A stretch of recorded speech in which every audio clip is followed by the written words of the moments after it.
21. It's a Wednesday. That means only one thing. It's time now for Supernatural News and Parashare here on the best in paranormal podcasting. We call it Darkness Radio. I don't know what you kids call it. I have no idea. Short for Darkness on the Edge of Town. Paranormal radio show, 20 years strong. That's right, we started this thing in 2006, back when I was a young lad of only 5 years old. I remember it well. I was fresh out of the womb. I popped out and said, I need to start a show. Yay! And then I got my first podcasting kit, and then we were off and running. I don't know what I'm saying. Anyways, it's time to get this thing started. Mally Fox has the week off, so therefore I reach out to one of the best in the biz. Ladies and gentlemen, she is the hunter of many in the woods. I'm trying to think of some clever monikers here. I tell you what, I'll come up with three of them. She is the soldier of the Sasquatch. She is the wanderer of the woods. She is the queen of the cryptids. She is the ladies and gentlemen. Here she is. She's from Hellbent Holler. She's Jessi Doyle, one of our favorites. Jessi, how are you? I am well. I'm very happy to be back here on Darkness Radio. And let's see if we travel into the realm of Darkness Radio today. I'm excited to be here. Oh, Darkness Radio. Have you never heard that? You Darkness Radio? What? Darkness Radio, yeah. Wow. Let's do it. I feel like I should be offended, but... You shouldn't know. Wear it as a badge of honor. Nope, I'm excited to be back here on Darkness Radio. I didn't know it started in 2006. Yeah. I graduated high school in 2006. Oh, Jesus. Make me feel old right off the... You know why I love you, Jessi? You know why? Because you managed to take me down 8 pegs in one episode. I managed to stay so humble when you're on this program. Yeah. It's all in good fun. I'm excited to be here. I've missed hanging out with you. I have missed talking with you, and I've been locked in an editing cave for the past week. So let's get into some cool stuff today for Supernatural News. Just so people know, you're fresh off of Blood Mountain, and that is not a double entendre. Could be. So it could be, but it's not. But yeah, you've been in an editing bay, so we got you freed from that deal, and you're here to have a little fun today. We'll let people know off the break what's been going on with you. We'll promo it a little bit, just a little taste, a little tease after the break. Tiny bit. Yeah, let's jump into it. We'll get into interstellar news right away. Jessi. This government disclosure thing, I think, has people frustrated enough. I think people are maybe almost done with it. We've had 4 waves now, 4 waves of releases from the government. But President Trump now has waived NDAs to encourage UAP witnesses to come forward. I don't know what this is going to do. But I don't know if it's going to do anything. But let me tell you about what the story is here, and we'll decide what it will do. Former government employees and contractors had previously felt unable to disclose details of UAP encounters. According to reports, President Trump has now waived certain prior non-disclosure agreements that might have provided individuals from cooperating with investigators and investigations into the UFO phenomena. The issue was that government employees and contractors who might have seen something had felt unable to come forward due to concerns that they would have been violating NDAs that they had previously signed. In other words, I signed a piece of paper. I can't come forward and tell you about my experiences. Sorry, Congress. My hands are tied. President Trump is saying those NDAs are no longer valid. Come on forward and talk. Such agreements are not unusual in government and defense sectors where information on sensitive subjects are heavily restricted and the penalties for revealing something could be severe. Now, in the past, in this program, back when you were an itty-bitty little high schooler, Jessi, there's my shot back. We had people on this program. In fact, we had, in a famous episode, we had someone from Area 51 whose voice was disguised. And they came forward under severe penalty. In fact, they told us off air that their penalty pretty much not only would have ruined them, not only socially, financially, and otherwise, but they could have been thrown in a brig for the rest of their natural life. Jeez. Well, I don't know. I think what's going on with this, here's just my take on it, is that you've got warring factions within the government. And then President Trump does not like his he does not like to be told no about anything. It's part of his personality, 100%. And I think that he has gotten little bits and pieces, but I think that the establishment faction of our government, and that's going to be the CIA and all those three-letter agencies, I think that he thinks that they're keeping a lot of stuff from him. So this is his shot across the bow of, you know what, I'm just going to make it to where if somebody comes and blows the whistle, there will be no penalty for it. You want to keep this information from me, I'm going to give these people an opportunity to come out and talk about it and bypass those three-letter agencies with the establishment at the helm. Well, there may be a little twist to this whole thing, and that's this. Despite this new move, officials have emphasized that this isn't a free-for-all. Employees tell the public, or let me try this again. The employees are to tell the public everything they know, or that's the hope here anyways. Instead, they would be able to cooperate with AARO or the All-Domain Anomaly Resolution Office through official channels. So it's not just come on out and blurt everything to Congress. They have to go through AARO in order to get their stuff out. So this is going to be an edited channel, as it were. I know I didn't explain that very well. It's been a rough morning. President Trump recently directed the Department of War and the intelligence community to follow former government employees or contractors that have relevant information about the disclosure of UAP to come forward to meet with designated government representatives. In other words, we're going through channels here in order to do this. And have their prior NDAs abrogated, a senior administrative official was quoted as saying. People who believe that they have information have expressed reluctance in coming forward. We're eliminating that source of reluctance. So in order to talk, government goes to government in order to get it. All right. So this isn't a free for all. Just come out and blurt everything about it. They have to go through the proper channels in order to get these protections. They would have to go through the proper channels, which are also going to sort of funnel the information and edit the information and put it in a tiered system. So either way, we're not getting it because we're just the plebes here at the bottom of the pyramid. Yeah, which to me, I don't know that I still believe that what I have to say is going to get out properly to the public. To me, it just feels like a trap, doesn't it? It's the Admiral Akbar thing. It's a trap.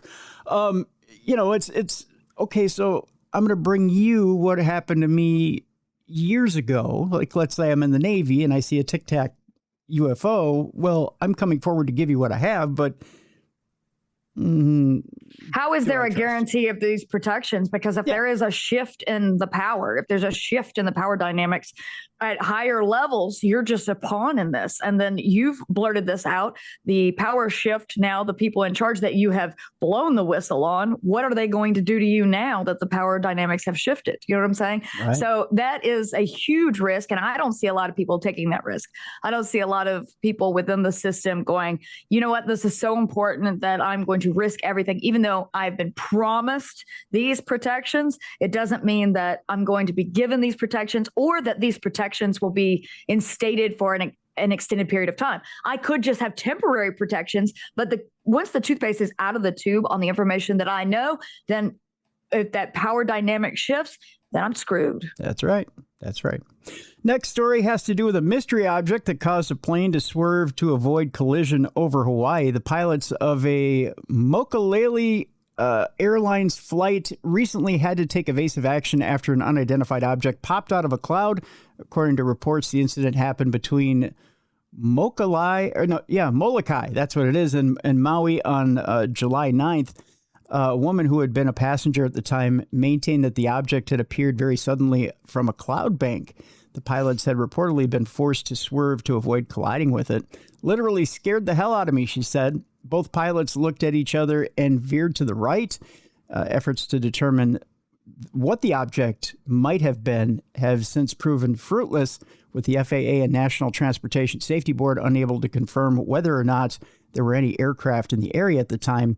Mokulele Airlines, which, by the way, I've never booked a flight on. I can't tell you where they are. I know they're in Hawaii, but I got to think that, are they a discount airline? They might be. Are they like is it from the continental U.S. to Hawaii, or is that going to be like a little puddle jumper over in Hawaii? I think it's a puddle jumper, probably to maybe California and back. I got to think. Okay. Has also reportedly denied that there are any near-miss incidents actually taking place.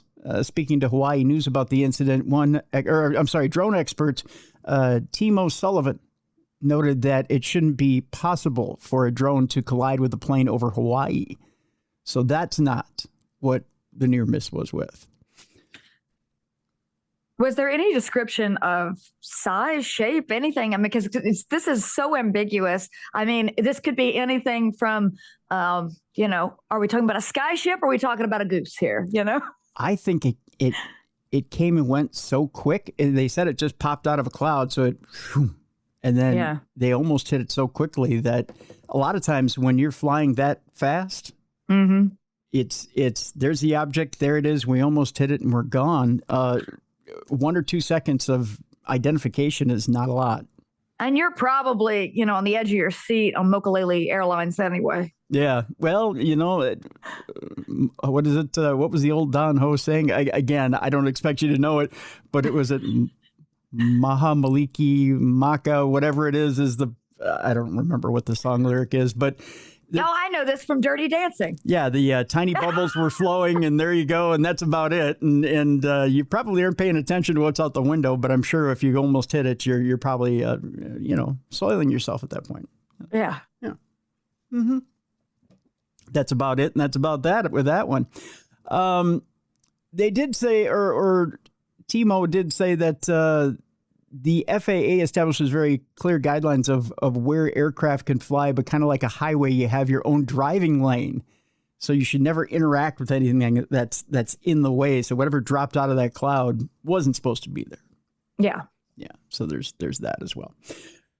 Our next story has to do with a huge asteroid that will be visible to 90% of the Earth's population in 2029.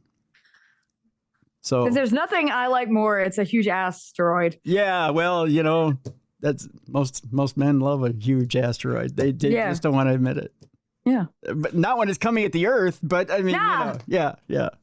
The asteroid Apophis, which is considered to be potentially dangerous, will make its closest approach before the decade is out. I don't know if that's a good thing. Named ominously for the Egyptian god of chaos, which is always a great thing to name an asteroid after. You want the Egyptian god of chaos to be... This is not getting better. The Apophis measures about 340 meters across and was first spotted by astronomers at the Kitt Peak National Observatory in Arizona in June of 2004. They've known about this thing since before you were out of high school. But they just now decided they wanted to come out with it. I should have never told you that. You're going to hit on that the entire time, aren't you? I hate astronomers, by the way. Did I tell you that? Oh, you hate astronomers? Well, just because they sit on stuff for so long, and then they're like, oh, by the way. Of all demographics of people to hate, the astronomers get most of your ire. This is why I hate them. Are you ready for this? I'm ready. Go ahead. This next line, they get us all riled up with news releases. This is why. You ready for this?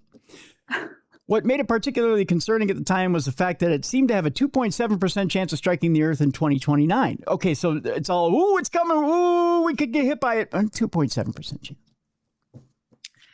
This is the only joy they have. Do you know that they sit there and they just sit there and wait, and they've got one little thing, and they're like, this is our chance. This is our moment.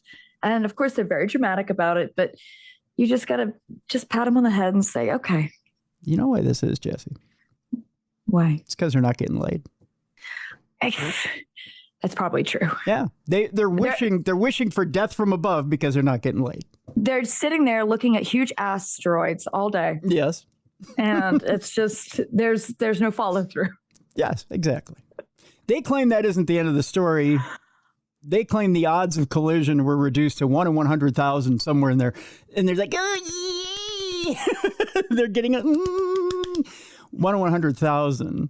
They say Apophis will pass around 20,000 miles from the Earth's surface, providing it a once-in-a-lifetime opportunity for astronomers to observe it.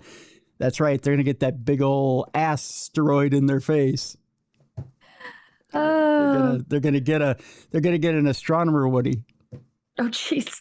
You know what it is, too? It's like they're just sitting there and they're just waiting. And they're like, you know what? It's a 2.7 chance right now. But if it does hit, they'll rue the day they laughed at me. That too. Do you think they'll have dollar bills as it goes by the earth? Yes. Yeah. Yes, they will. That's it. They'll be on sniffers. The Astronomer Strip Club is what it is. The observatory will become Sniffers Row. They'll be like...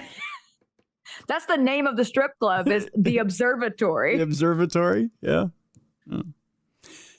They claim the event is a special opportunity to clearly see an asteroid perceptibly move against the starry background. That's the excuse I make too when I go to the club. So, do you know if people who have civilian level telescopes are going to be able to observe this asteroid in 2029 when it passes by? Let's see if it says. They're just saying it's a science bonanza for astronomers who study asteroids in our solar system. I think they're being elitist. I have a great telescope that my husband bought me, and so I would love to be front row in the observatory here as well. So we'll see. I think maybe you might have a shot. Yeah. They just have to point you in the right direction. If they're not being too elitist and they're not all busy hogging their own. Listen, we wanted to tell you about it, but we didn't want to tell you too much because this is an astronomer conversation, not a plebeian conversation. Right. They're too busy hogging the scope, so to speak. Yeah. They didn't want us normals or normies to get in on the action, right? The sky belongs to all of us. Yes, that's right. Quit hogging the sky. Speaking of, holy cow, I got a picture to show you here. This is pretty interesting. If I can look at that. What is this? That is lightning hitting a Chinese rocket as it launches. I saw that. I was watching. You're watching the video. The video's a little too long because you're like, okay, come on, and then bam, it hits it. Yeah, that's really cool. Yeah. Lightning strike happened on a Chinese rocket. It was captured in an epic launch photo. The photo's pretty awesome. I'll take and I'll attach it to the description of this program so you can get a better look at it. Despite the strike, the rocket delivered its satellite payload to its intended orbit as planned. So can you imagine you're a Chinese astronaut? And first of all, the rocket probably comes from Temu. I'm just saying, right? So you get in it and you're like, your $234 rocket, and you're praying you don't get hit by lightning to begin with. But as you're taking off, that thing just boom, you get hit right in the payload, so to speak. And I didn't consider that as a risk, honestly. You didn't? No, I didn't consider lightning as a risk. No? No, I never thought about that. How many of these videos do we have? How many times does this happen? I would be worried though. I'd be like, if I was one of the astronauts, when I got back, I'd be like, listen, I had nothing to do with the lightning strike. You have to explain to the party leaders, that way they don't put you in a gulag for the rest of your life. Right. But like, listen, I had nothing to do with this lightning. I delivered the payload. Okay. The payload was delivered. Yeah. Well, actually, being a little bit of a rocket nerd when I was a youngster. And I was a youngster in the days of when the space shuttles were all taking off at a regular clip. One of the main things that NASA had an issue with when they were launching from Cape Canaveral was not only hurricanes, but regular, they'd have those little 10-minute thunderstorms that would come through Florida, right? But it was a potential for lightning hitting the space shuttle before takeoff. So when those storms would come through, everything shuts down. Yeah. It's not rain or even winds. They can gauge and adjust for wind in order to take off. But it's the danger of lightning. Yeah, I guess I was kind of dumb about that because it's like, yeah, you've got this giant piece of metal hurtling up through the sky close to the atmosphere there. Yeah. So, I mean, and, you're basically sitting on a giant bomb as it hurtles you through the sky. And at that point with the space shuttle, it's a giant hydrogen bomb. So you add a little lightning to that deal and boom. I mean, well, bless them. Not my career path. Right. I'll hunt monsters in the woods, but astronaut's not on the list. Yeah, that's kind of a dangerous proposition there. So lightning did strike a Chinese rocket shortly after liftoff last week. as seen in an incredible video and photographs. A Long March 3B rocket lifted off from Chinese Zhejiang Satellite Launch Center Thursday, July 23rd, carrying a communications relay satellite destined for geostationary orbit. Some 30 seconds into the flight, lightning struck the rocket, leading to awestruck cries from the crowd gathered nearby to watch the launch. Despite the strike, the rocket delivered the satellite to its intended orbit as planned. That, according to the China Aerospace Science and Technology Corporation, or CASC. The satellite will help relay communications to the nation's Tiangong space station and other crewed missions. This isn't the first time that lightning has struck a rocket shortly after liftoff. A lightning bolt did famously strike the Saturn V rocket carrying NASA's Apollo 12 mission. That's why they wait to launch. Yeah. The second to ever land astronauts on the moon. In fact, the rocket was struck twice on the way up. Little known fact there, Jessi. Amazing. Yeah. According to a report NASA issued after the mission, some non-essential instruments and sensors experienced permanent effects from the strikes. Nevertheless, the mission put astronauts Charles P. Conrad, Alan Bean, and Richard Dick Gordon on the moon as planned. So there you go. Gosh, are those not just beautiful 1960s like man names? Yeah, Dick Gordon. Dick Gordon. Yeah. Conrad. Pete Conrad. Yep. Pete Conrad, Alan Bean, Dick Gordon. All got to the moon despite sensors and essential instruments. And they all had gin and tonics in their hands. That's right. That's right. That's right. Stuff that tasted like pine needles. They were drinking that as instruments are being knocked out, lightning's hitting them, and they're like, never fear, boys. Rah! Full steam ahead. They probably had a cigar, too. A cigar and a gin and tonic, and they probably were grilling steaks on their way up. You know, real man stuff. We used to be a proper country. That's right. We used to be a proper country. You know, they probably were on the phone with their wives saying, you know what? When I'm coming back, I'm knocking you up, lady. That's what Tell my mistress I love her. That's right. Tell my mistresses I love them, and tell my wife I'm knocking her up when I get home. That's all there's to it. And tell the kids, go to bed. And even though it was 3 PM, go to bed. That's what they said. Those were the days. A time long lost. That's right. Tell them either shoot themselves with the Red Ryder BB gun or go to bed.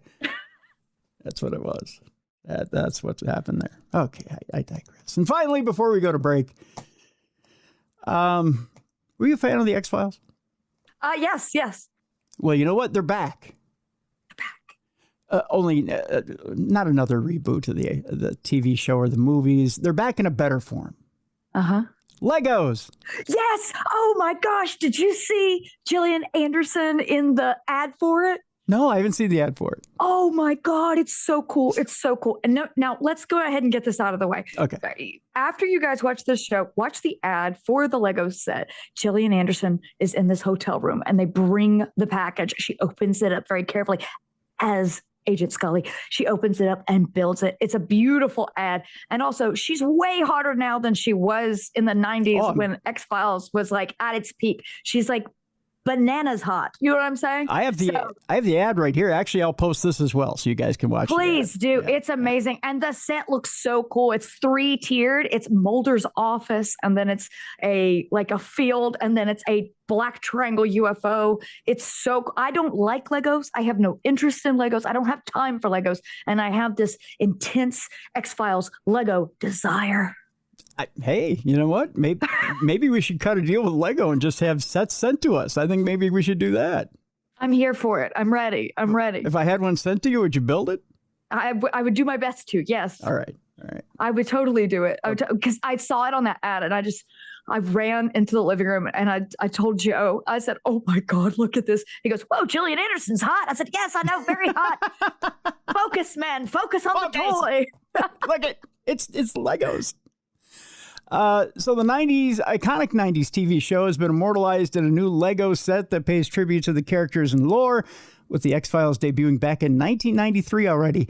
Oh, it doesn't feel like it was that long ago. Nobody had ever seen anything quite like it. Following FBI agents Fox Mulder, of course, played by David Duchovny, and as Jessi pointed out, Dana Scully, played by Gillian Anderson, the show quickly became something of a pop culture sensation, popularizing the idea of government conspiracies and leading whole generations of people to declare, "I want to believe." The original show ran until 2002 and spawned 2 feature films before returning for a brief, though much less successful, 2-season stint from 2016 to 2018. It's hard to believe it was that long ago since that 2-season stint, right? While a reboot is reportedly still in the works, it has been for quite some time. The essence of the original 90s show has now been revived in what is perhaps the most unexpected of ways, that Lego set. In a new trailer, which Jessi was just telling us about, Gillian Anderson returns as Dana Scully to promote the release of the set, which will arrive in August with, brace yourself, kids, 1,478 pieces. Whoa. Yeah, it's going to take some time to put it together. Yeah, I will build it. I will build it. All right, I'm holding you to it. I will build it. You know, it'd be amazing. And also a hazard, I guess, would be like if they had like the smoking man, they had like a teeny tiny little cigarette and a little teeny tiny ashtray. Well, wouldn't that be amazing? It says here the model includes minifigures of all the main characters and is made up of 2 dioramas, one showing Mulder and Scully investigating an alien beaming down from a UFO in a forest, and the other being the X-Files office, complete with the I Want to Believe poster. Gosh, it looks so cool. It looks so cool. So, Jessi, all the characters are there. I've never done a Lego set before, ever in my life. No. Wouldn't it be crazy if the first one and only one I do is a 1,400 piece one? That takes some time. Yeah, I'd say so. Yeah. So August is when it comes out. I'm excited. It's going to be cool. There you go. Now, the reboot for X-Files, Ryan Coogler, who is the director of Sinners, is in talks about doing a reboot on the X-Files series. So we'll see how that comes out. Sinners was amazing, so that would be really cool. But it just got delayed again. He was just delayed again. San Diego Comic-Con. He just announced who the new Black Panther is. So yeah, he's doing the next Black Panther. So I don't know. I'm interested in kind of what he does. His mother was a huge X-Files fan. Yep. So he's like, I want to just make something that my mother would love because she was a crazy like X-Files freak. So yeah, so that's interesting. That's something to watch. But until then, we've got a Lego set coming out in August. That's right. We had a little something to tide us over until that reboot. Yeah, I don't know when Coogler's going to get around to it because it's. He's a busy guy. The character they introduced at San Diego Comic-Con was the son of T'Challa. Yeah. This is definitely going down. I think this is in the next wave of Marvel movies. So yeah, probably. Yeah. All right, folks, we're going to take a break. When we come back, we have got a multitude of interesting stories on the way. We will tackle everything from an interesting AI story. We'll put it this way.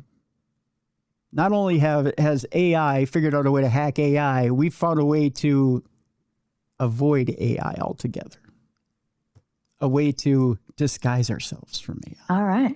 I'll tell you about that when we come back. A man died in a car crash, saw his body from above. The doctors also witnessed something impossible during that. We'll tell you about that when we come back. That's in the cards for today's show. I thought of you, my friend, with this next story. Okay. Why the FBI secretly investigated Bigfoot and the brutal truth they found. Brutal truth they found. Brutal. I don't know why that's in the headline, but it is there. And our palate cleanser for today. It's all about Game of Thrones. But not the way you're thinking. All right, let's do it. That's coming up next. But first, let me tell you about our sponsor today, Jelly Bean and Julia's. Of course, if you want a great place to sit and have a great libation, a place for great entertainment, or probably the best darn meal you'll ever have in your lifetime this coming Friday, smoked prime rib. It's Jelly Bean and Julia's. Let me tell you about it. Your specials for today and tomorrow include happy hour, 25% off all appetizers, excluding the appetizer sampler, half price off all single pour well drinks, half price off all Mick Golden Light and Coors Light taps, and half price off all domestic cans and bottles. And of course, not tomorrow. See, I want to skip forward to Friday. The smoked prime rib dinner. Of course, that wonderful smoked prime rib. Even the au jus is smoked, Jessi. It's so good. 12 ounce and 16 ounce smoked prime rib in that smoker overnight, that walk-in smoker. You have the Boston baked potato, which is deep fried in the avocado oil. You've got it. You can get it loaded with the, my cardiologist is hating me saying this, with the sour cream, the cheese, the bacon bits. You can get that all in there with the Boston baked potato. You've got this is a meal that is going to be totally approved by our 1960s astronauts, though. Yes, by all means. In fact, they traveled through time to come here to get it. They're all We've arrived for Jelly Bean and right. Julius. Old Dick, Pete, and what's his name are all sitting there at Jelly Bean and Julius, waiting right now to get served.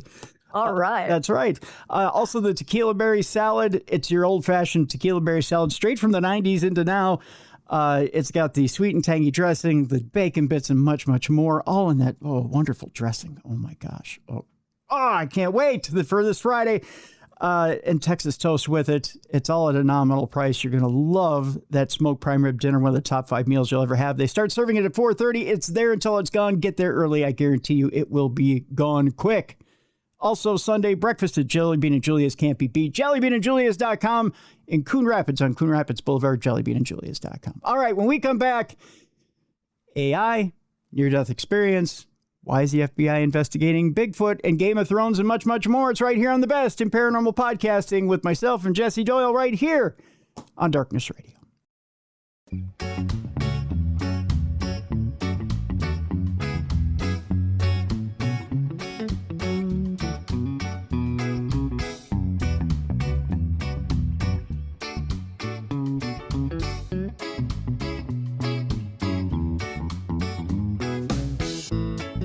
Welcome back to the Best in Paranormal Podcasting. This is Darkness Radio on a Wednesday, supernatural news and Parashare.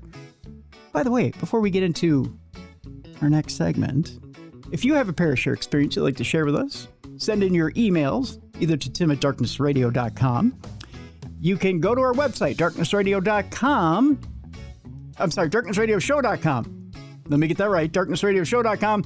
Click on the blue button on the right-hand side. You can leave us a voice note. You've got 2 minutes to do so.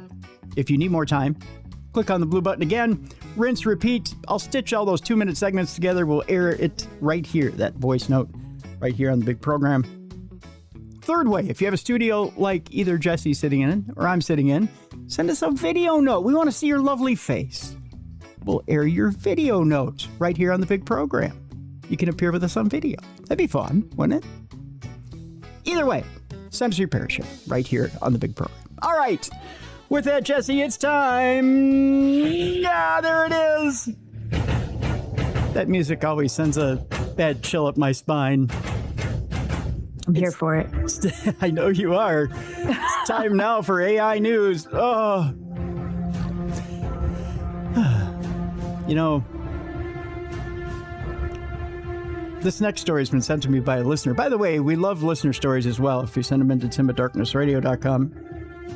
I think you guys get a chuckle out of watching my sphincter tighten every time I read one of these stories.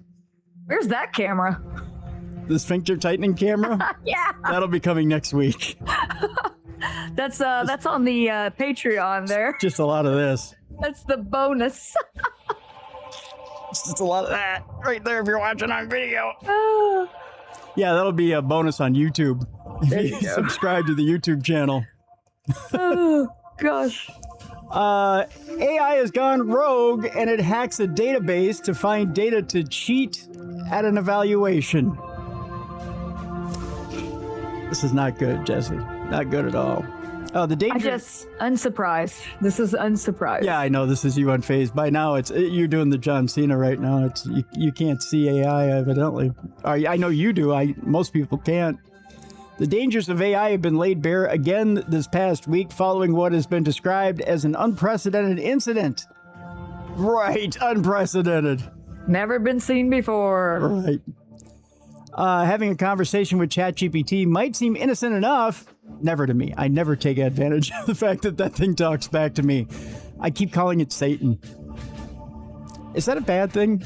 Like, you know, I don't. I'm confused by these people who have like ongoing relationships with it, and it's like that's like me having like a relationship with like my stapler, my beautiful vintage stapler here. Right. You know. Yeah. And his name is, Farnsworth, and we hang out. And I'm emotionally attached to him, but I don't know. It's weird. Maybe I don't have that part of my brain. Do you do you cannot use Farnsworth by stapler? Do you do that deal? I guess I could if I was one of these people that is so attached to something that's not, doesn't breathe or exist in our reality. But go on. I tried to do a really bad Office Space impression. It came off horrible. It did. You did great. Thank you. So having a conversation with ChatGPT might seem innocent enough. It's never innocent. But behind the scenes, developers at OpenAI are working on various different and increasingly sophisticated AI models. Now, according to reports earlier this week, an experimental autonomous AI agent, which was designed to conduct tasks without user intervention, went a little bit rogue when it hacked into a startup firm's database. This is big bank, take little bank. It's I do believe AI is one of those survival of the fittest things where it's just going to eventually start taking over weaker AI. And that's wouldn't it have to be prompted to do something like that? Wouldn't somebody have to set it on there with a prompt? Not if it's autonomous. Oh wow. Okay. I think eventually it's just going to start eating its own, which I think it started to do this week. It did this by identifying and exploiting a security vulnerability, which it gave access to the open web, something that it was specifically prohibited from doing during testing. So it was told, don't go do this. And what did it do? Like a little kid, it went and did it. Yikes. It is rogue. Yeah. It scoured the database for information on AI models that could help it pass an evaluation process. So it went to cheat. It wasn't until human security personnel realized what was going on that the AI stopped. The firm called Hugging Face, which I think is an odd name for a firm, maintained that the sophistication of the attack was mind-blowing, but that it did not believe that there was any malicious intent. Right. Okay. The incident emphasizes the rate at which AI is improving and just how powerful it is becoming, especially with regard to autonomous tasks. If a rogue test agent can do something like this, what could an AI do if it was specifically designed to conduct cyber attacks or exploit loopholes in major systems? Well, that's already happening. If this is happening on accident, we're actually seeing this and catching this. This is making the news. Those intended attacks are absolutely happening. Well, there's a program I did a couple of weeks ago with AGG Lou where we're talking about AI in depth, and I brought up with him the fact that the Defense Department keeps wanting to use autonomous AI in our Defense Department, and they want it to run our weapons system. Yeah, just give them rockets. F it. And but even on the battlefield, they want robots to make killing decisions using autonomous AI. This is accelerationism. That's what it is. Let's just run to the end here. I mean, can you imagine, Jessi, for a second, that you have autonomous AI that's running even bombing systems, and it's supposed to decide what group of humans live and what group of humans die. How does it decide? We're all supposedly a virus on the face of the planet. Yeah, especially if you program it to. I mean, I don't know. It's a little dumb. I'm just like dumbfounded. I'm dumbfounded by that. And during the Cold War, it was one man's decision. One Russian out there, it was his decision to not react to a false positive attack.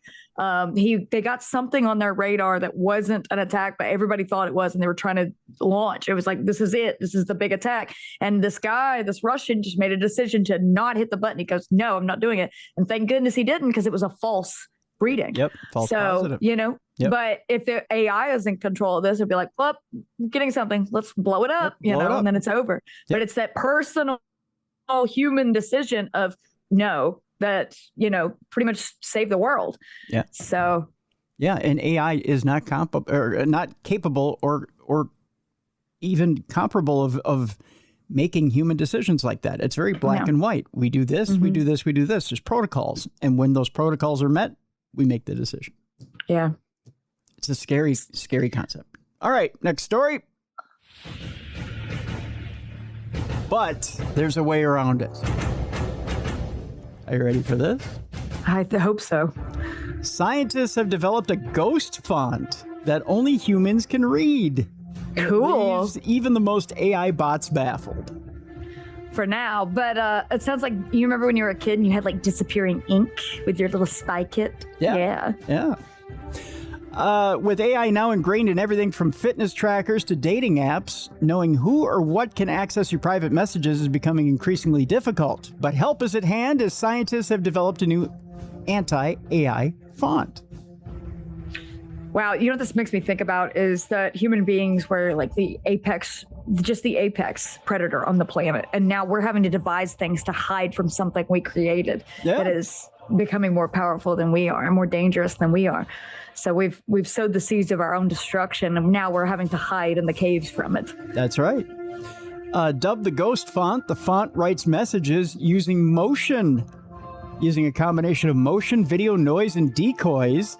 Boy, this sounds complex. It's a unique way to share a message with other real humans, explained its developer, Eric Liu. I suppose technically it's not a font in the traditional sense of a TTF font file, but Ghost Font is an experiment of a way to graphically communicate in writing in a format that AI cannot easily understand. While it's not as legible as regular text, the letters are still immediately readable to the human eye, but even leading AI models can't decipher it easily. To put it to the test, Mr. Liu fed leading AI models videos of the font and found that even the most recent agents struggled to decode the moving messages.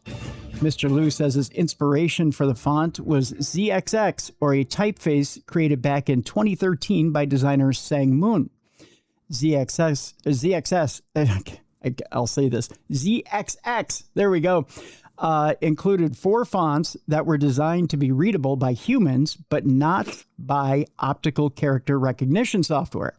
At the time, this font was deemed surveillance-proof, but fast forward to today, and modern AI agents can readily read text rendered in ZXX, Mr. Liu explained in a blog. To get around modern AI bots, however, Mr. Liu had to use motion. To try it yourself, there's a blog you can go to try it, to see if it actually works, and write your own personalized message to see if you can screw with AI.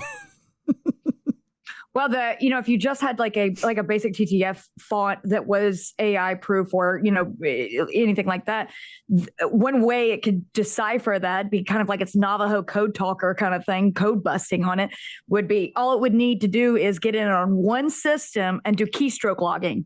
And then if somebody is communicating via this font, it would just have to log the keystrokes and boom, break that code. So just have to get into one system to keystroke log. Yeah. And it recognizes patterns. That's what it's good at. Our guest this week on True Crime Tuesday says when they use it for crime fighting, he even asked ChatGPT itself, what is the one thing, why is it so successful? Why is AI so successful at crime fighting? And it said it's answered back to him because AI is so good at pattern recognition. Yeah. And we are creatures of habit. So that's why AI is so successful at deciphering us. We are strictly creatures of habit. Absolutely. I always order the shrimp tacos. Really? Always. Creature of habit. What is it about the shrimp tacos? It's light, it's crispy, and it's got like a chipotle sauce that I like. That's the place I go to. So is it the shrimp tempura or the shrimp itself? It's a crispy fried shrimp in the taco. It's very good. It's very light, crunchy. It's soft at the same time. It hits all the points. There's a little bit of sweetness from the mango salsa. There's a little bit of tart. There's a little bit of spice. It's perfect on every level. And therefore, shrimp taco is what I always get when I go to the Mexican place. I see. Okay. Creature of habit. Creature of habit. All right. I do have a small thing. Did you see that this came out, I guess, yesterday? Rob Zombie's wife, Sherry Moon Zombie, released a song about AI. Really?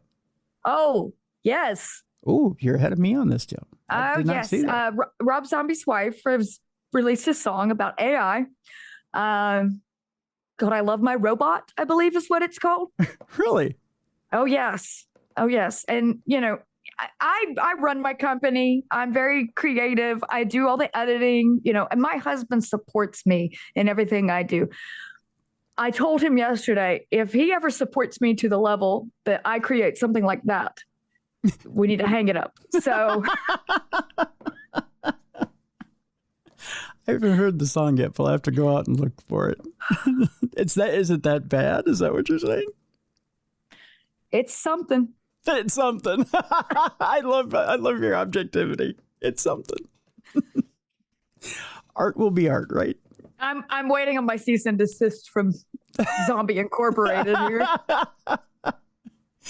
So did Rob have anything to do with it, or it's strictly her? Of course. What are you talking about? Yes. So he produced it? I'm sure. Yeah. 100%. Yeah. Well, if it's anything like his movies. No, I'm kidding. No, I'm kidding. No, we're all getting cease and desist. Next topic. Next topic. Well, let's switch gears here. We'll get off the AI thing completely because it seems Sherry Moon's got off on AI herself. So, did I say that? Let's talk about some near-death experiences. Because I feel like I died a little inside hearing about Sherry Moon and AI. Yeah. This man says he died in a car crash and saw his body from above. And a doctor also witnessed something impossible as well. Jeffrey Olson survived a car crash in Utah in 1997 that tragically took the life of his wife and youngest son. Since then, he has gone on to recall the spiritual moment that he went through in the afterlife. Man has shared the astonishing things that he and others saw after he died in a car crash in 1997 that tragically claimed the lives of his wife and their 14-month-old son, Jeffrey Olson. And this 14-month-old son, there's a period there. I should stop and then read the next sentence. Jeffrey Olson said he was transported to a beautiful, glorious place as his body laid in the wreckage of the collision. The only word that comes close to what I experienced was I was home, he explained on the Afterlife Revealed podcast. It felt so familiar, he went on to say. Prior to the crash, Jeffrey admitted he lived a quiet, normal life, growing up on a farm in Utah before heading to college on a football scholarship. He said, I fell in love, got married, had married and had a red personality. I don't know what that means. I was very driven in business, marketing and advertising. Oh, red personality as in he had a very aggressive personality. That's what that means. Oh. Yeah. I've never heard Okay. That. Oh, I just learned that, I guess. Yeah. You've never heard of a color personality, the color chart for personalities? It's, you know what? It sounds like he had a near-death experience and then he got into that stuff because now he's using that kind of terminology. Because normal people don't use that terminology. That sounds like it's yeah. All right, go on. It's used in it's used in business too. Okay. Yeah, I think it's a Zig Ziglar thing. Do I look like I do a lot of business? I'm not part of the business world. Age 33 on the day of the accident, Jeffrey revealed his family were heading home on a road trip after visiting wife Tamara's family when he probably fell asleep at the wheel. I'm not saying that's okay or making an excuse, but I was working very hard and I was a young father with all the pressures to provide and protect, he conceded. But I believe I just nodded for a second, and in doing so, I overcorrected to the right and then to the left, and I lost control of the car. The Olson's vehicle subsequently rolled at speed 6 to 8 times off the road and eventually came to a standstill.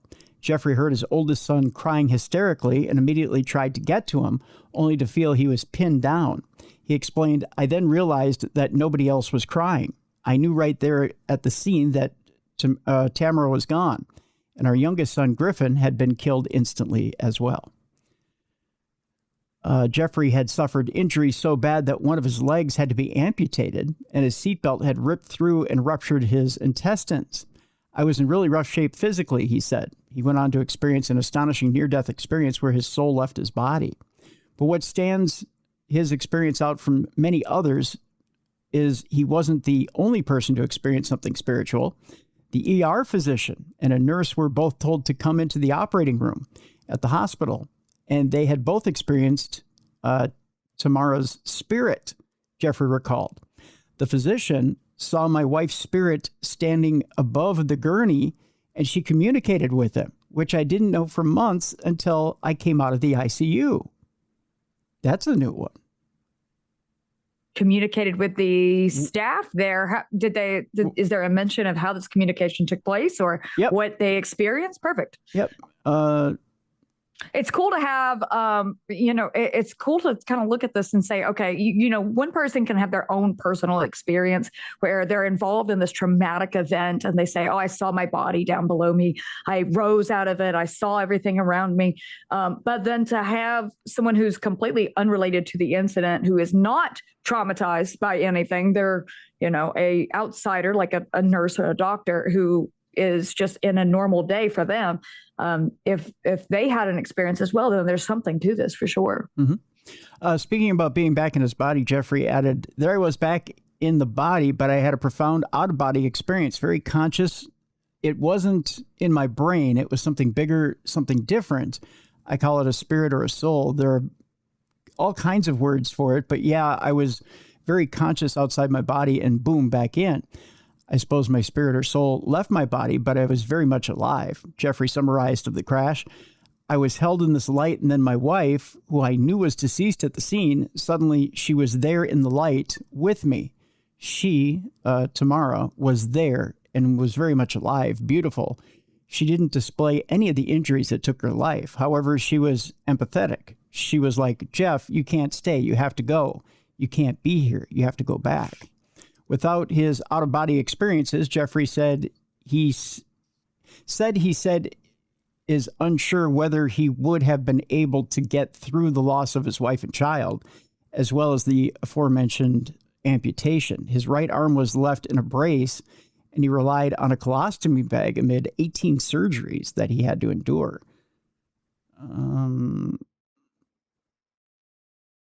Just trying to get to the next part of this here. He says one night, after being able to fall asleep on his side, he claimed to experience his second visit to the afterlife. He said, I was in so much grief at the loss of my family, or of half my family, Jeffrey said. Again, the light surrounded me. It felt like I was rising above the hospital bed.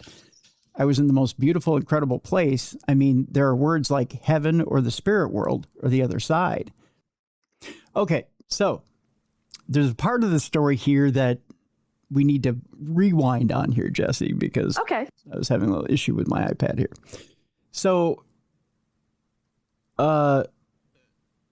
we were at a point where Jeffrey was on the gurney. He saw his wife, and she had communicated with him. I'm sorry. So the physician saw his wife's spirit standing above the gurney and communicated with him, which he didn't know for months until he came out of the ICU. So the wife had communicated with the physician. He was on the gurney. He's getting worked on. Okay. At that point, Jeffrey went on to describe how the nurse had later felt compelled to tell him about her own experience on his recovery. He said, I looked over at Dr. O'Driscoll. That's a very Irish name, Dr. O'Driscoll, who Tamara had communicated with. And he told me that my wife had simply shared her gratitude for what was being done to try and save me. And I burst into tears because I hadn't shared my own experience with anyone. So I think maybe she shared details of what happened at the scene of the crime. Interesting. Yeah. He elaborated, I knew what I had experienced was very real. While they were talking to Tamara, I was having this out-of-body near-death experience myself. That's what makes it interesting. It was one of those shared death experiences. Another doctor has since reached out and said this something you can't argue with that type of experience. So in other words, he was kind of between realms. She was between realms, but she was also, or she was in, she was already passed. He was between realms, but she's talking to the doctor saying, he's trying to get here with me. And, this is what happened at the scene of the crime. This is what you need to focus on, blah, blah, blah, blah, blah. Yeah, and to keep Jeffrey there with his older son, because at that point, wouldn't the older son lose everybody, that he's ever known, his entire family on that day, if she didn't tell him to stay away from the light, go back, and then for them to bring Jeffrey back? Yeah. He said, speaking about being back in my body, Jeffrey added, there I was back in my body, but I had this profound out-of-body experience, very conscious. I wasn't in my brain, but it was something bigger, something different. I call it a spirit or soul. There are all kinds of words for it, but yeah, it was very conscious outside my body and boom, back in. I suppose my spirit or soul left my body, but I was very much alive. Jeffrey summarized of the crash. I was held in this light, and then my wife, who I knew was deceased at the scene, suddenly she was there in the light with me. She was there and very much alive, beautiful. She didn't display any of the injuries. So that's that part that we missed because the thing was skipping around. So essentially, she comes to the doctor and nurse and says, you're losing him. Here's why you're losing him. You need to help him, and here's how you can help him. Wow. It's NDEs are really interesting. I've heard a lot of people talk about their NDEs, and it's such a profound change between the person they were before and the person they are after.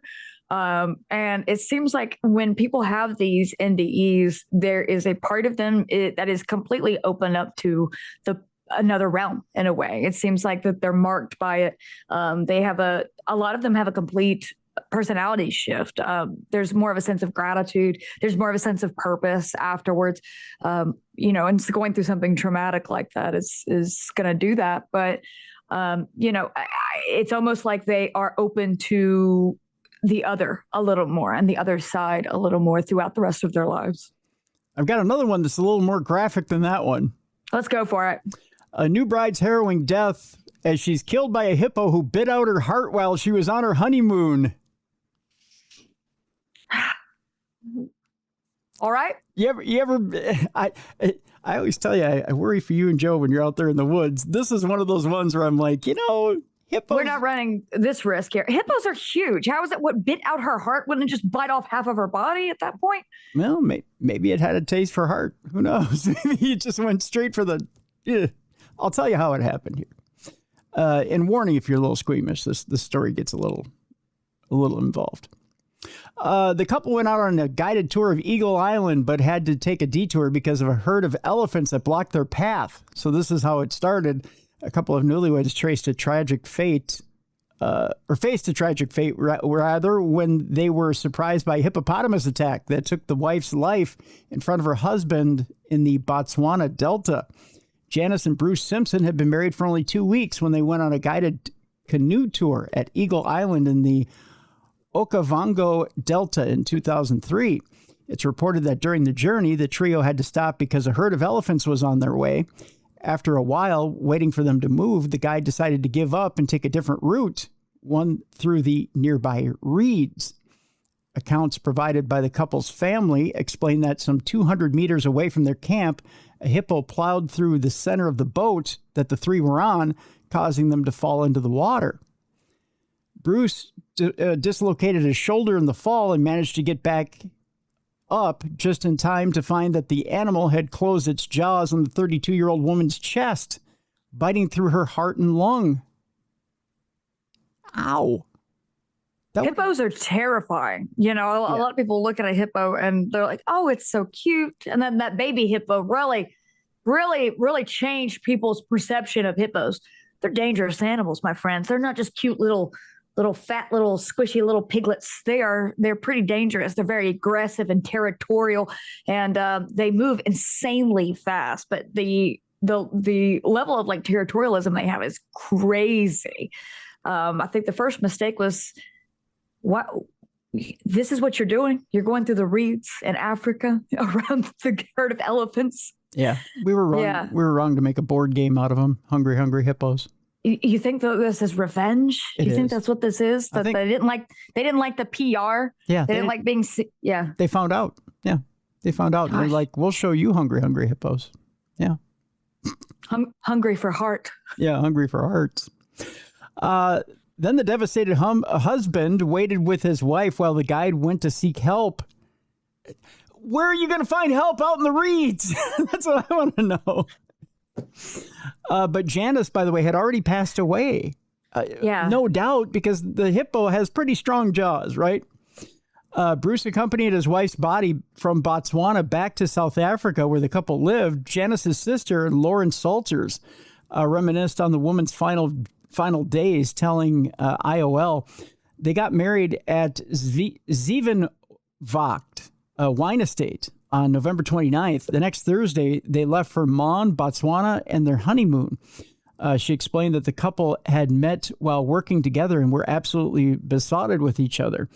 She also described her sister as a vibrant, bubbly person and so full of fun. Weeks later, another woman was attacked by the same kind of animal, also in the Botswana Delta. Stop going there! What? This is, you know what this is?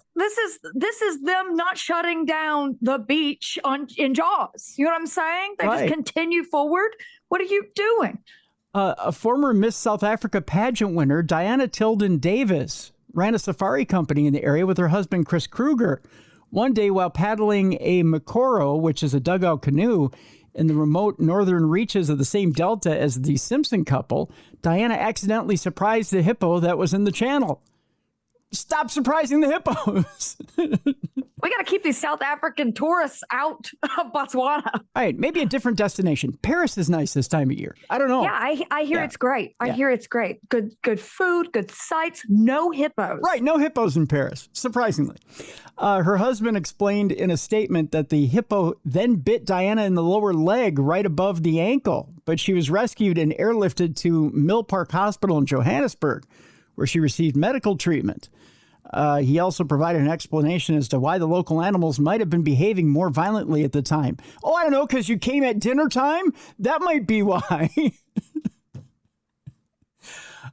There's a severe drought in Botswana at the moment, and all the grazing animals, including hippos, are quite stressed because of the lack of grazing grass. Why do we look like grazing grass?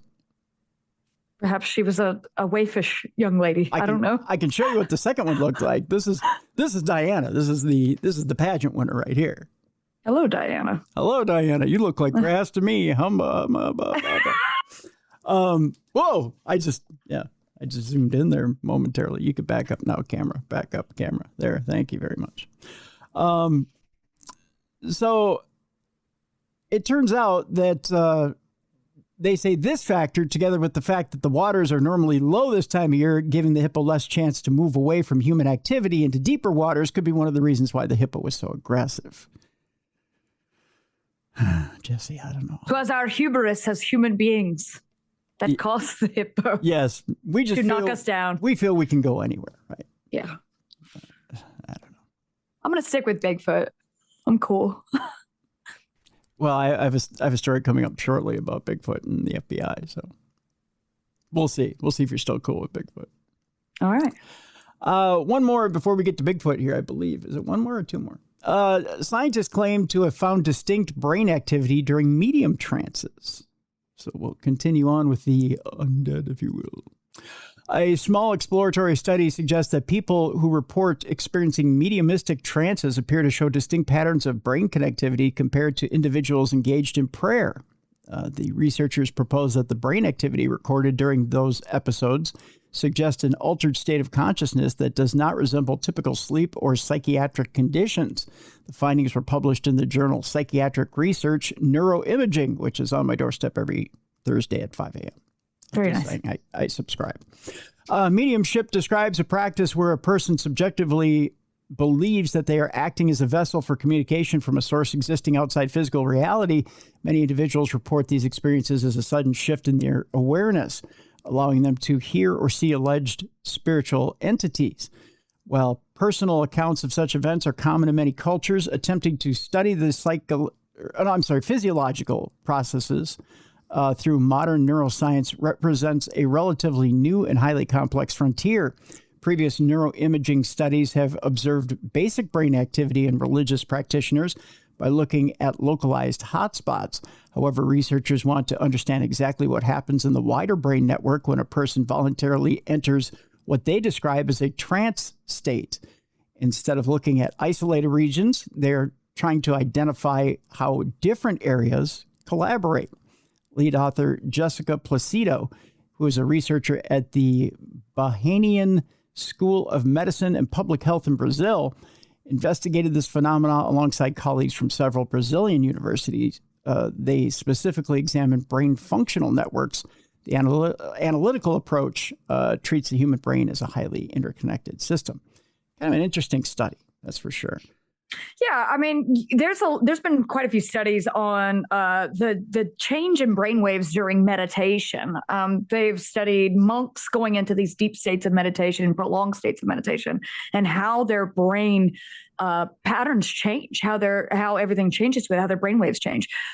There is a device called a Muse that will track your brain activity that some people have used to kind of get an idea of what changes when they're starting to have paranormal experiences or when they go into deep meditative states. But this is still kind of new. This is not something that a lot of people are like throwing a lot of money into or doing any studies on, but there are independent people doing studies on this and experiments with this. Yeah, most definitely. I mean, that science has been going on for a while, but it seems like this study's taking it just one step further, just a little bit further to try and separate what the differences are between the psychic mind and the mind that's just at prayer. Kind of an unusual story here. A man fakes his own funeral to escape drunk driving legal consequences. Hey, that's a attempt, I guess. It's something. A Chinese man caught driving while intoxicated convinced his family to help him fake his own death in order to escape the legal consequences of his own actions. Police in Hunan, China, recently published the details of a bizarre case dating back to January of last year. A man by the name of C was pulled over by a police car and subsequently arrested for driving under the influence of alcohol. A background check revealed that he had been caught driving without a license while intoxicated twice before, so C risked spending time behind bars for his third offense. While out on bail, C decided that the risk for being issued a prison sentence was too great, so he came up with an extreme plan to avoid any legal consequences for his drunk driving. He convinced his family to assist him in faking his death and funeral so he could run away without the fear of police looking for him. In June of last year, C and his family set their daring plan in motion. First, they bought a coffin, and then C set the scene of his death. He scattered empty medicine bottles throughout his home, practiced holding his breath for long periods of time, and even used cooling equipment to keep his body cold in an effort to make it look like he had succumbed to a drug overdose. How bad are Chinese prisons? They're pretty bad. Pretty bad. Yeah. They're not. It's not a party, that's for sure. Yeah, I would assume not. So what's interesting about this is in China they have implemented you have the social credit score and the digital IDs. In most of mainland China, I believe you have to have like a digital ID to basically exist in society. So if he's faking his death, he's pretty much committing to completely dropping out of society and being unable to purchase goods, travel on any kind of public transportation, be a part of any kind of transactions or society or anything, any commerce or anything. So this is an interesting idea, but in this, he's committing to, it might as well be dead, I guess, at that point. Even though some neighbors later told police that they had seen C's body, his mother and grandmother covered his face with a cloth, claiming that the drugs had deformed his face. The funeral was carried out that same day, but while the coffin was being lowered into the ground, C was already on his way to Yunnan province, so he had made a quick getaway. Yeah. Unfortunately for our protagonist, the story did not end with his fake death. There were some loose ends that police quickly picked up on, like the fact that C's coffin had been purchased before his death, and the fact that the family never called an ambulance or alerted the police about his untimely death. So there was no phone call. They are not watching these true crime documentaries like they should to be planning this out, should they? No. Are they? Police later learned that there had been no death certificate issued for C, nor a record of his cremation. The fact that none of the neighbors had seen his face before his burial only added to their suspicions. Surveillance footage and bank records later confirmed that C was still alive, and police launched a manhunt to find him. C was apprehended in April of this year and quickly sentenced to 5 months of criminal detention and a 20,000 won or $3,000 fine. A separate criminal investigation is now gathering evidence against his mother and grandmother for assisting in harboring an offender. All of this for a 5-month sentence? Yeah. And $3,000? Yep. It's not worth it, is it? See, my dude. Right. You do the crime, do the time, my dude. That's Not right. This is too, you're doing too much. And now look what you've done. Your mother, your grandmother, get it together, my man. Just do the time. Get it over with. Get back at it. That's right. You got this, my man. That's right. Stay sober. He could have manned up and did the 5 months. Yeah. But, he'd rather take mom and grandma down with him. Yeah, really. Mm-hmm. Good job, C. Let's get it together, my bro. That's right. Well, now we're going to find out why the FBI secretly investigated your boy. Go ahead. Here's the brutal truth they found, Jessi. Brutal. Let's see how brutal this is. Brutal. Turns out the FBI's Freedom of Information Act vault features a revealing 22-page Bigfoot file documenting a 1976 and 1977 exchange promoted by media coverage of alleged Sasquatch evidence. Oregon's Bigfoot Information Center sent 15 hairs on skin to the FBI after press attention. The FBI's lab agreed to test the sample.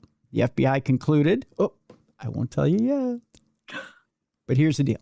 The FBI's vault is a fascinating corner of the internet and a fantastic waste of time. Evidently, according to this article, the Bureau of Freedom Information Act, a library that houses thousands of previously sealed or long-buried files of very famous and very dead celebrities, criminals, politicians, and other persons of interest, all exists out there on the digital internet there. And they're all on display for free public perusal, which is how you suddenly find yourself scrutinizing reports on everyone from Al Capone to Anna Nicole Smith for 3 hours on an afternoon. There's no judging here, of course. Now, the FBI usually doesn't make such documents public until after the person dies, which makes one such release from the vault 22 glorious pages about Bigfoot notable for two reasons. It appears to be confirmation that A, Bigfoot is dead, and B, Bigfoot is or was real. Well, that's assuming that they are assigning human rights to a Bigfoot there, or the courtesy they afford to human beings to a Bigfoot. So you're applying the same standard to Bigfoot that you are like Anna Nicole Smith. So. But there's more. There's more.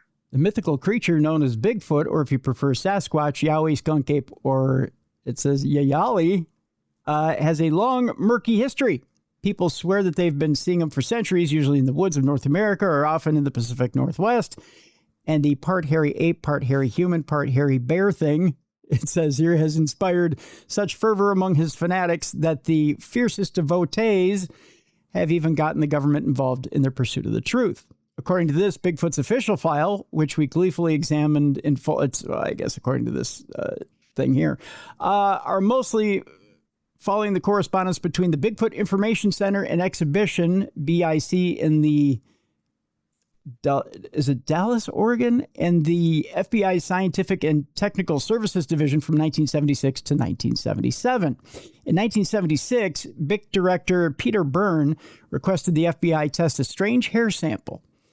The quote here is, "We do not often come across hair which we are able to identify, and the hair that we have now, about 15 hairs attached to a tiny piece of skin. It is the first that we have obtained in 6 years, which we feel may be of importance." In a letter back to Byrne, the FBI admitted its lab primarily conducts exams for law enforcement agencies in connection with criminal investigations, but eventually agreed to inspect the hairs after several newspapers, including the New York Times and Washington Star News, brought to light Bigfoot's possible existence. Eventually, after several months of follow-ups, which are documented in the file, the FBI delivered the results of the test to both Byrne and the organization that supported his research, the Academy of Applied Science. Sadly, Bigfoot was a bust. It was concluded as a result of these examinations that the hairs are of deer family origin. Not deer as in lovingly, but deer as in D-E-E-R, deer. As in the four-legged creature. We got it. Yeah. I just wanted to be clear. Yes. That according to the FBI, crushing the dreams of Bigfoot believers everywhere.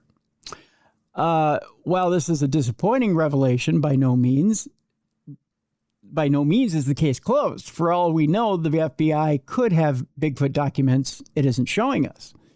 And this is all just a clever ploy to throw us off the scent. In the meantime, we keep searching and hold out hope that the FBI finally releases the Loch Ness Monsters files to keep us occupied until then.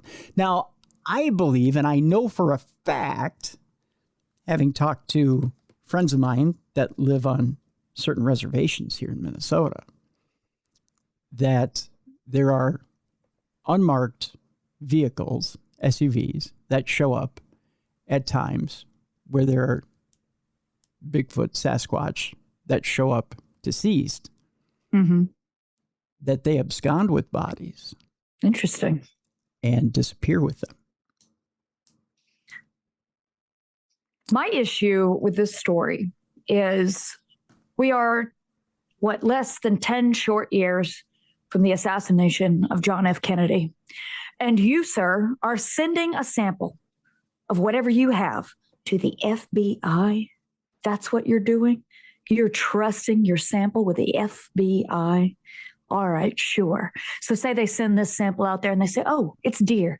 Not our deer, but our deer. Yeah. That's not our deer. That's this carries no water with me. One thing that happens all the time is we'll find hair or tissue or something out there, most commonly hair. We'll find interesting hair out there and we'll collect it. We have little envelopes, we have tweezers, we have gloves, we have a little collection kit. We'll collect it and we put videos out on everything that we do. People will watch that, see us collect these samples and everything. They said, we'll send it to the lab. Make sure you guys send it to the lab. The lab doesn't exist. There is no lab. We just have samples. There's nowhere we can kind of send it. I look at it under a microscope and kind of look at it as best I can, but I kind of just keep these samples because maybe something down the line, you could send it to something, but to send it to the FBI and expect a straight answer is bananas to me. Now, Darby Orcutt is doing a DNA study right now, and he's asking for samples of alleged Sasquatch tissue, blood, hair, fecal matter to be sent to him. But there have been reports that some of these are going missing in transit. Oh. So there's been previous DNA studies prior to this where that has been the case as well. But I personally, I would not send in anything I had that I really believed was something. If I thought I had a smoking gun, if I thought I had something that was real, like this is absolutely something, I wouldn't trust the chain of custody that is out there because samples are going missing. This is documented. So when you try to send it to wherever, they're going missing. So, and then another thing too is you contact an independent lab. Hi, I need you to test this to see if it's Bigfoot hair. They are not going to touch that with a 10-foot pole. So we're left with just holding on to these samples until, something can happen. But Darby Orcutt is doing a study on some DNA stuff, and he's gotten some pretty interesting results. But I know that in 1979. Well, 76 and 77. But keep in mind. So less than 10 years after JFK, I wouldn't be sending anything that I was like, this is it. This is the smoking gun. I wouldn't be sending it to them. Well, keep in mind, even if it's a legitimate test, there was no DNA at that time. It was just a hair comparison sample. So, okay. Yeah. So, okay. So then, and then what are you comparing it to? I guess known samples and everything. Yeah. So I don't know. It's interesting. It's an interesting. Yeah, you're right. There was no. But there's. Yeah. But for today's standard, like I wouldn't send anything right now. If I thought I had something, I'd sit on it until I had like something that I knew I could follow that chain of custody on. But that's the thing. It's an interesting kind of little part of the Bigfoot story, but I don't know. Interesting indeed. Next story has to do with, I don't know that again, we're going back to 1977. I know this may be a little frustrating for you, Jessi, but There's a That was the strange, birth. Hey, that was the birth of punk.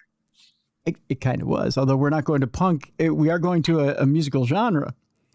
But we're going back to Elvis Presley in 1977, and a photo that was taken at that time. It was one of the last Elvis concert photos that was taken of him in 1977. There's a little bit of a conspiracy theory here that there might have been a photo taken of a time traveler in one of Elvis's last concerts. Let me explain. Resurfaced recording of the final concert of legendary rocker Elvis Presley has sparked wild time travel theories after viewers spotted a strange detail. Nearly 50 years after Presley's final performance in June of 1977, attention is turned to a woman in the Indianapolis crowd who appears to be holding a small handheld device that some believe resembles a modern smartphone. Now, people get a lot of these devices confused. It's understandable.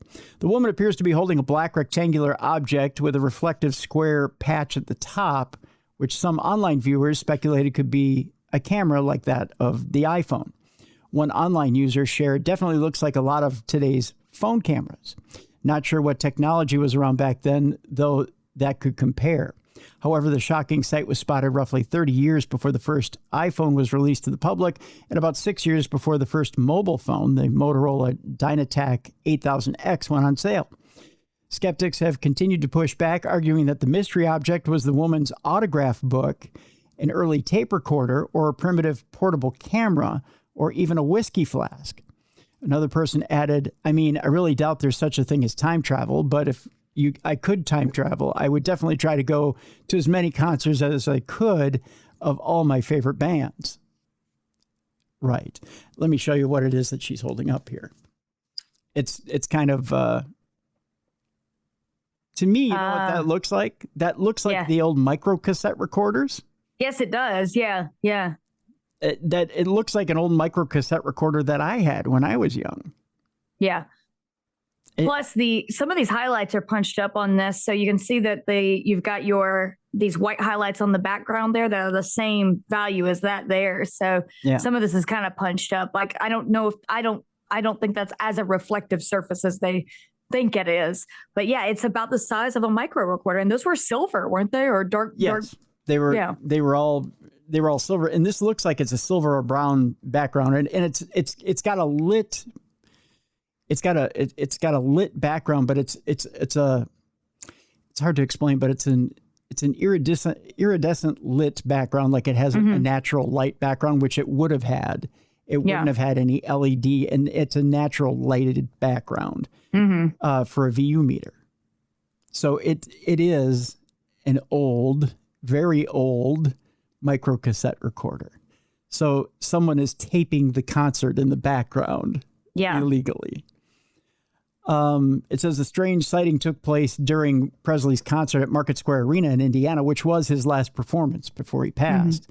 The final time the celebrated king of rock and roll would ever take the stage, Elvis would die just 7 weeks later of cardiac arrest on August 16th, 1977 at his Graceland estate in Tennessee. Televised recordings of his final concert did not air until October of that year, and no one at the time would even see a cell phone until 1983, of course. Still, many remained skeptical until someone from the future traveled back in time to savor Presley's final live concert before his untimely death at the age of 42. People said stuff in the comments like, looks like a camera to me. There were a number of cameras in the 70s that were about the size of a modern phone, but thicker. Again, there's another picture of someone holding it from the back. And again, it looks to me like a cassette recorder. I have cameras. I collect like old cameras. I've got them up in here, but I've got like old cameras that are from the 60s that are this size. You know, not everything was giant, you know? Right. Believe it or not, there were rectangular objects in 1977. There were handheld brownie cameras. Rectangular objects in 77. I think everybody's so obsessed with this idea of a time traveler doing like going into pop culture events, you know? But yeah, I mean, there was lots of cameras during the 1960s that were that size. Yeah. Brownie cameras were rectangular. They had flashes on them. There's nothing unusual about what this woman's holding in her hand. So not everything's a time travel. I love that you have to say that. Listen, guys, not everything is a time traveler. Yeah, not everything's a time traveler. There was no time traveler at the June 1977 Elvis Presley concert. I can guarantee you that. Sorry. But I mean, it's funny that, at least it's funny to me. Okay. Again, Jessi, hold on to something here. I was 6 at the time. I can tell you, I was alive at the time that this technology was around. I can tell you what it looked like. Yeah. That is not a cell phone. Yeah. Yeah. Surprise, surprise, shock of all shocks. I remember having a transistor radio that I used to, which was that exact same size, exact same shape. And it used to have one little earbud that would go in your ear, little earplug. And I used to go to bed with it every night. And I used to listen to the radio. But so I'm an elder millennial, but that like Gen, it's like the Zoomers and everything. Mm-hmm. They think that we were basically like living like we were living in the Stone Age prior to their existence, though. You know that, right? Yeah. So I mean, we remember a time before the internet too. So, but like they think we came across on wagon trains and everything. Oh, sure. And, well, here's the thing that I was talking to Mally a couple weeks ago, and I said, the thing that kills me sometimes, and I hate to talk like the old man on the mountain, but because I don't feel like it. I still feel like I'm, in here and in here. I'm young, I'm hip, I still got it. Right. I can reference modern culture. It's not a big deal. And I keep up with modern culture. And I still feel like I'm 25 or 30 years old, right? But I've lived a lot of years, That's the Gen X curse, though. It is, isn't it? Yeah. Yeah. You were born 27 and you'll always be 27. Yeah. Yeah. Yeah. But then someone brought this fact up to me and it crushed me. And it was this. They said, you're at the age now where when you were a child, enough years have passed where you can relate to your grandparents now. Because when your grandparents were in World War II, when you were 10 or 11, the same amount of years have passed. So 1940s to 1980s, 40 years have passed. At your heyday in the 80s, that many years have passed now to now. Yeah. So 1980s to the 2020s. So 40 years exactly have passed. So their heyday had passed. You are your grandparents right now. Yeah. And you think about that and you go, and your soul leaves your body. Oh, I let a MRFer out when I heard that. And I went, are you kidding me? Because I don't feel like my grandparents. Yeah. Yeah. I'm 38, so I'm like, if you look back, you remember in the 80s and the 90s, somebody was like 40 on a show. You're like, oh my God, they're very old, and they looked older too. Yeah. Because everybody was smoking like chimneys back then. But, but you're like, oh my God, I'm like I'm the Golden Girls. You know what I'm saying? Like I'm right. I'm the Golden Girls now. My husband's your age, so I'm living with a Gen Xer, so I'm very familiar with you people in your existence. You people, oh my God, with you gray hairs, yeah. But I'd say it's wild too, and it's like I was born back in the 1900s. Oh my God, no, don't do that. I heard it referred to as that too, that back in the 1900s. I'm like, or at the turn of the century. Oh, yeah. There's that too. All right. Well, you gross me out. I'm going to gross you out. You ready for this? We read the story yesterday during Dumb Crime, Stupid Criminals. I figured I'd bring it up one more time for you, Jessi, just for you. And this is what we'll close out with today. And then we've got our palate cleanser and we're out of here for the day. By the way, we'll do it after we do this story, and then we'll mention the project that you're working on. Then we'll get to the palate cleanser. Sorry, we meant to do that after the break. We didn't do that. Here's our last story for the day. A bucket filled with organs and not talking organs, but talking organs, was found during a search of a funeral home. The old organ bucket. Yeah, the old organ bucket. I mean, Classic. You just take out some of the best and leave the rest, right? I don't know how that works. I've never worked in a funeral home, I can tell you. We're not going with the Egyptian method here, obviously. So. No. We're not stuffing it full of herbs. Mary Miller's home had been a place where she could feel close to her two late sons, but now she's said it's clouded with suspicion. It's like living in a nightmare that you don't quite wake up from, Miller told 13 Investigates. In 2020, Miller buried her 12-year-old son, Tyree, she said died by suicide. 5 years later, her 20-year-old son, Markavian, died in a car crash. Being a mother that buried two children in less than 5 years apart from one another, it's devastating, Miller said. The only piece Miller said she found was in a memorial room she built just for her sons. A glass case in the room features photos, ashes, and other treasures she has to remind her of her sons. I watched you as a child, and I can watch you while you're here, Miller said. I'm able to come in here and sit in my memorial room for them and talk to them when I'm feeling down or when I feel the need for that extra strength. But Miller said that peace was shattered in November when police raided a community funeral home. That's the name of it, a community funeral home in the 3rd Ward. Miller said she worked with Unique Green, who is listed as the president of a community funeral home, for both of her son's services. When I heard the name, because the name stands out, this is the same person that I had an issue with. It's a very unique name. See, get it? Unique Green, yes, is a unique name. This is the same person that I have an open case with an insurance company. So there's a little litigation going on here. Yeah. When the funeral home was raided in November, police were seen hauling out boxes of ashes and said it was part of an investigation into potential identity theft of the dead. Green was detained during the raid, but released that same day. Now, 8 months later, Green was charged on Tuesday with 5 felonies, including forgery, theft, and tampering with a government record. Charging documents accuse Green of forging documentation to receive a funeral director and embalming license. So she doesn't have her license. Oh my! Where is this at? You said Ward. Yeah, so it's. Is it New Orleans? It's in Houston. Houston. Okay. All right. Cool. Okay. Well, you said Ward, and I was like, oh God, this has to be New Orleans, because if it's shady stuff like that, I figured it was New Orleans. I lived in New Orleans for 10 years, and there's wards. It's all divided into wards. I lived in the 7th ward for a long time too, and that's why I heard Ward, and I was like, this is some shady scamming stuff. Yeah, so okay, so Houston. Yeah. Well, Houston. That's on par. Yeah, and I'm surprised she's Unique is not charged with desecration of a human corpse as well. Oh, it gets better. It gets better. Carry on. The charging documents also say detectives located a Home Depot bucket filled with organs and 48 boxes of cremated human remains. Some families have been waiting for the remains of their loved ones since 2023.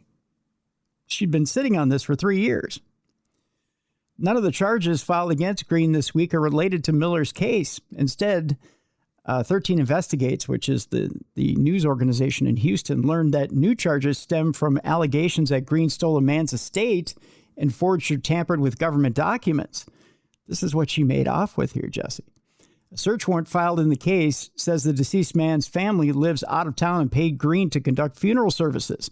Documents accuse Green of later forging a will on the man's behalf and stealing nearly $2.2 million of his estate, including his home, cars, and investment accounts. What a demon. Yeah. The 13 Investigates team found a will filed in Harris County months after the man died, saying that he left my entire estate, this is a quote, to my long-term partner and common law spouse, Unique M. Green, in recognition of her unwavering love, devotion, and support. Oh, yeah, she definitely wrote that. Yeah, I think she did. She's also the most beautiful woman in the world. Yeah. With nothing but charm and grace. Yes, she's the most perfect human ever. 13 Investigates found criminal charges against Green in Harris County dating back to 1998 when she pleaded guilty to forgery and received deferred education. Not education, but adjudication. Adjudication. Adjudication, thank you. In 2007, Green pleaded guilty in federal court to submitting fraudulent claims to FEMA for funds for Hurricanes Katrina and Rita. So, yes, she was in the New Orleans area for a while. There you go, boys. Mm-hmm. The indictment says she used fake Social Security numbers and addresses. Green was sentenced to almost 4 years in that case. So she's done time. And she has no license. Yeah, not enough. Jeez, man. And that's the thing is these people, they have no morals. They have no standards. And to prey upon somebody who is in such a vulnerable position where they have just lost a loved one, they don't know what to do. And they're going to, they expect you as a professional to be a funeral director, and you are going to advise them and counsel them through one of the toughest points of their life. And to take advantage of people like this, desecrate the dead. This woman needs to be under the jail. Oh, yeah. Although she's currently in Harris County Jail for her latest charges, she's being held on an $800,000 bond. As far as the insurance company goes, the Miller's Life Insurance Company has confirmed findings that she has taken money from both dead sons from the woman in question. She's grifted money from both of them. They're investigating that money that's missing currently. So this is horrible. Yeah. So there's more money missing than what was thought. Jeez. So she's bound to come up on more charges. What a uniquely horrible person. Yes. So with that, we kind of feel like we need a palate cleanser here. I told you, I teased earlier that this had to do with Game of Thrones. Are you a big Game of Thrones fan? Well, I do love me some Daemon Targaryen. See? Yeah. You know about Game of Thrones. You don't know about this Game of Thrones. All right, go ahead. Are you braced? Are you sitting? I know you're sitting down. Are you ready? You ready? I'm ready. I know you don't know about this Game of Thrones. Oh, gosh. This Game of Thrones, Jessi, is a bizarre toilet drinking competition where contestants are tasked with rapidly consuming the contents of a toilet bowl using a large straw. All right. Okay. Carry on. The article starts out, if I was to task you with inventing the most absurd concept for competition imaginable, it seems doubtful that you'd think up something quite as ridiculous as this. According to reports, a firm in Stavropol, Russia, recently hosted a real-life Game of Thrones that had absolutely nothing to do with dragons, swords, or sorcery. Evidently, this qualifies for a game show in Russia. Instead, contestants were asked with being the fastest to drink a non-alcoholic sparkling drink out of a toilet bowl with a large straw. Wait, why did we specify non-alcoholic? I guess everybody's just assuming that it's booze, so that's the only way you're going to do this anyway. I'm assuming, right? Right. Well, if you're going to drink... This is the Russian Das Boot challenge. That's right. Well, if you're going to drink out of a toilet, you shouldn't die, evidently. That's the thing that they're stressing on the game show. Yeah. A feat that was rewarded with a chance to compete in round 2. That's all you got for drinking out of the toilet. You get to go on to the second round. You get another toilet. That's right.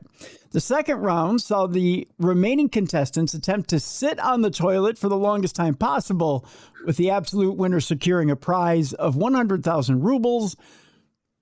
How much do you think that breaks down to in American dollars? $1/4.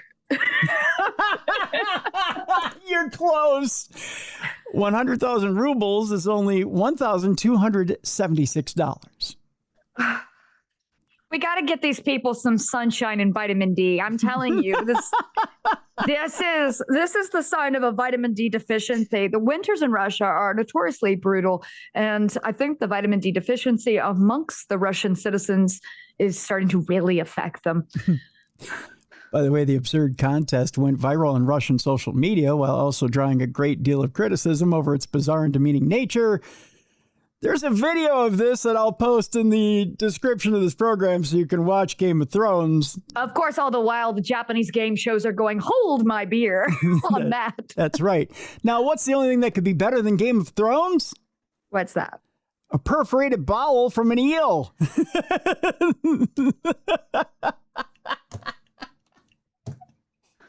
I play this game with Mally every Wednesday. A patient with a perforated bowel shows why eels shouldn't be anywhere near your butt. Gotcha. Should I explain this one to you real quick, Jessi? Being the cryptozoologist you are, I know you're a little curious. This will be handy, I guess, in the future. I'll know no eels in the butt. So thanks. When you're squatting out in the woods, you may ask your question, why I should not squat near a river. You may already be keeping live eels well away from any sensitive parts of your body, or indeed any parts of your body at all. But for those who are in any doubt about what the best policy is, we have the case of an unfortunate 55-year-old fisherman. The man from Bangladesh was seeking medical treatment for severe abdominal pain and signs of peritonitis. Listen, the sea gets lonely. It does. It gets lonely out on the sea, all right? It does. By the way, peritonitis is a potentially life-threatening infection of the abdominal lining, as reported in the International Journal of Surgery case reports, 5 a.m. every Friday on my doorstep, by medics from Bangladesh and Nepal. The situation was quickly recognized as being serious, and a whole battery of tests was carried out. When pressed, the man admitted an eel had found his way into his clothing, then up his rectum during a fishing trip the day prior. He tripped and fell on the eel. Yeah, well, that's a common excuse when playing with one's eel, I guess. However, he had been reluctant to seek medical assistance at the time and had hoped that the fish would pass out on its own. Have you ever been in that situation, Jessi, when you're just playing around with an eel and you just hope it'll pass out on its own? I just hope it just passes. This too shall pass. That's right. This too shall pass. The clinicians wrote in their case report, foreign body ingestion or insertion is not uncommon, particularly in populations engaged in certain occupations or recreational activities. That's a nice way of saying sometimes things just go up your ass. So boofing an eel is a common thing amongst fishermen in Bangladesh? I guess it is. Well, you know what? We learn something every day. A little picture of said eel right there. There he is. Mm-hmm. I know it's kind of hard to, it's a little cloudy and milky, but he's in there. I don't want it to be milky. Let's not go there. Let's keep that out of the deal there. It says here, for the good of your health, you should keep live eels well away from your butt. That's what it says. Note taken. Note taken. In the Bangladesh case, scans showed a risk of peritonitis and pneumoperitoneum, air trapped in the wrong place in the abdomen, strongly suggesting the intestinal wall was broken and that dangerous infection was well likely. By the way, Jessi, are you ready for one more image? Yeah, okay. One more image. I want you to take a look at our buddy coming out. There he is. That's a girthy eel. This is not a good. This guy needs to hang it up. We're done. That's a girthy eel right there. Yeah. That's the quote of the day. That's a girthy eel. Jeez. Yeah, that's a girthy eel.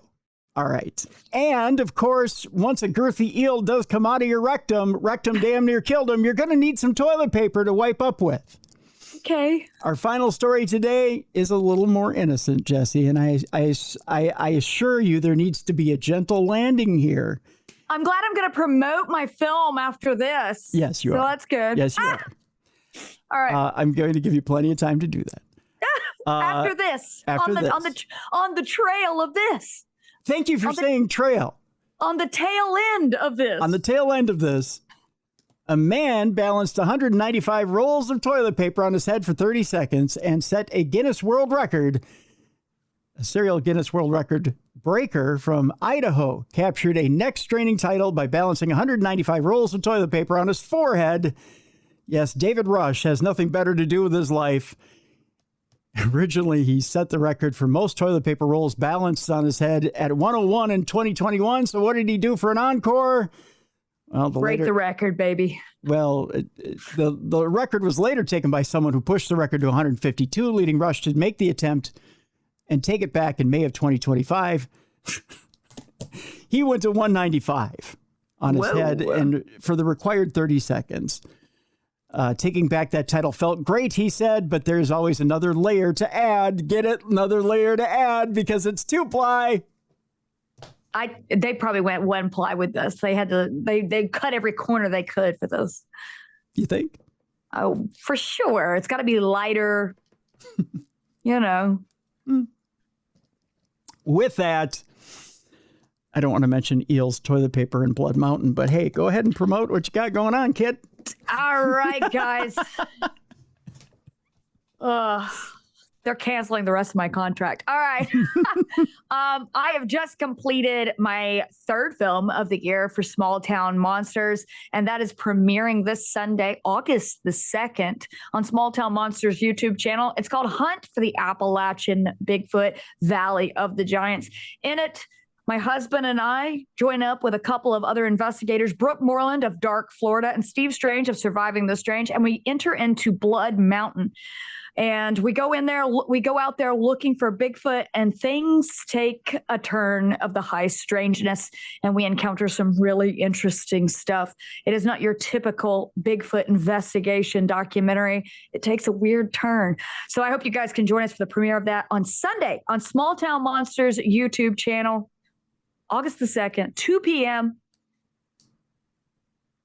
Valley of the Giants. Hunt for the Appalachian Bigfoot, Valley of the Giants. So make sure you check that out, and it'll be on there after that if you can't make the premiere. But I'm really excited about this, and we have one more film we're doing for Small Town Monsters after this, but we're really excited about this one. I hope you guys enjoy it.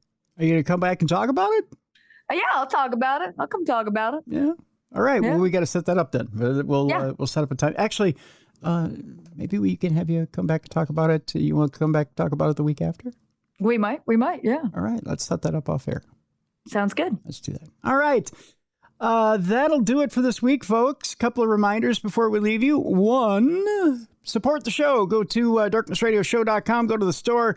There's True Crime Tuesday and Darkness Radio swag there. Be sure to order your stuff there. Two, the Darkness Radio Apple app is available and downloadable and updatable. So go and do that and take Darkness Radio with you wherever you go. Three, if you're listening to the show and not watching it, go to the Darkness Radio YouTube channel and subscribe and like there.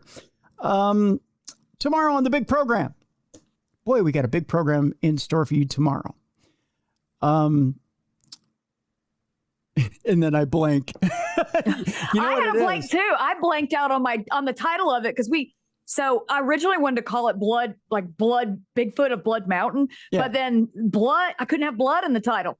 So I was like, okay, so then it's Hunt for the Appalachian Sasquatch, Valley of the Giants. Valley of the Giants is nearby. But I really wanted that blood title because we do one investigation in an area called Slaughter Creek, which is next to Blood Mountain.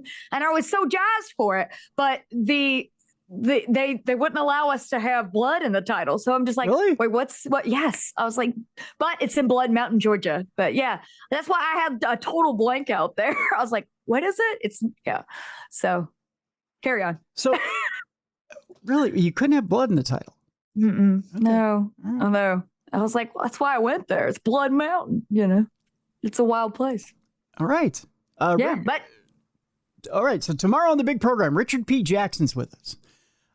If you're not familiar with Richard P. Jackson, Google him, because I'm going to tell you, tomorrow's program is going to be something extra special. Richard P. Jackson in the 70s worked alongside the Warrens for a short time. He's done some amazing stuff on his own. He's an investigator who has had some unusual experiences. He's had, along with hauntings, he's also a psychic. He's done some, I'll put it to you this way. I spent 30 minutes on the phone with him on Friday. Some of the things I heard are a little fantastical, but we're going to break down some unusual stories with him. We're going to go in some unusual places with him tomorrow. I'll put it that way. It's going to be one of the most fantastical episodes you've heard this year. I'll put it that way. It's going to be interesting.